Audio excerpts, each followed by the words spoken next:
That's a fun part of the story for us, is to reveal new things about the backstory. These characters that you thought you knew, like Oogway, he was this ancient master and he's gone now. It's fun to find out and be able to tell the audience, oh, he lived in this place back in the day, and he had friends, and he fought in wars, and he wasn't always the slow-moving, wise old master. He had to kind of start out in a different place. They aren't really sure. He's very mysterious. He's a spirit warrior. They don't know a lot about what that means. Part of the journey of the movie is Po learning what chi is and learning how to master these new skills so that he can fight someone like Kai. Initially, they all think there's no way to beat him. He's from another dimension. He's got like superpowers that we can't compete with. But of course, that's Po's challenge. We have to give him the biggest challenge we can to try to overcome. We've gotten to know Po and Tigress and the others. Their personalities are pretty clear in our heads when we imagine scenes with them or write or draw them. It's pretty easy to know instinctively how they would react in different situations. So the challenge is to come up with an interesting obstacle to put in front of that character, and then we kind of just let it play out. We definitely wanted to give Po a big, formidable opponent because it makes Po more fun when you can see him freak out. Like, if there's this huge, massive, scary monster in front of him, then Po can, like, run and scream, and we don't blame him for it. You're like, yeah, I would have the same reaction. And that's it's tricky to do that with the hero of the story, but we want Po to always kind of feel like an underdog.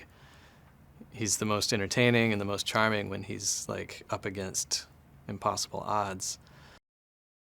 How is Po going to react to meeting a girl panda who's the same age as him? We don't know exactly what age he is. He's kind of like young adult. He's not really a grown-up, but he kind of is. But in terms of him meeting a female panda, he's going to act like a kid. He's going to be really immature, really unsure of himself, and not sure how to deal with this person. So the two of them are very similar to each other. And it's, in a way, Lee is kind of like a cautionary tale. He's kind of like what Po would be like if he had no discipline, if he didn't learn Kung Fu, if he didn't undertake any challenges. He wouldn't really grow and become a master like he needs to be. He would just end up being kind of a roly-poly goofball like his dad. In the beginning of the story, he was like, I can't do it. It's not me. Shifu, you have to do it. Somebody else has to do it. Tigress, somebody who's like more powerful, more capable than me. And by the end of the story, through reconnecting with his father and the other pandas and where he came from, he's learned more about himself on deeper levels, and he's gotten to the point where he has more confidence, and he's like, yeah, I actually did save everybody, and now I can share my knowledge and become a teacher. It's great. I love working with Jen and Ale.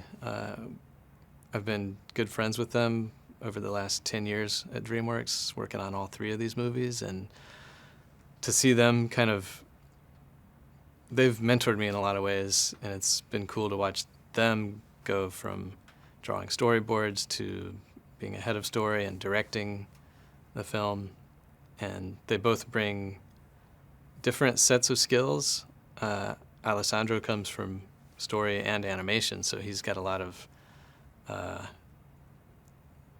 the instincts and the know-how of an animator. And Jen comes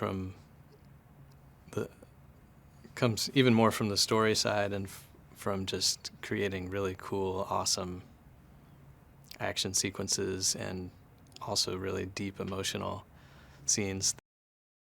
There's always a really heartfelt dedication to making it the best movie we can, as if the others never existed.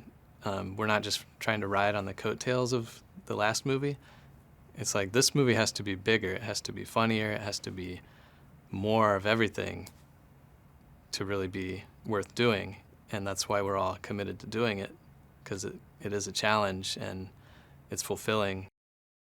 I think it's really awesome that there's a Mandarin version of the movie that's not just a dub or a subtitle, but it's been truly translated into Mandarin, not just the language, but some of the ideas and the kind of concepts are translated into being more authentic to a Mandarin-speaking audience. And for them to actually be able to see it animated in their own language is really cool. There's never been a movie of this scale animated in Mandarin.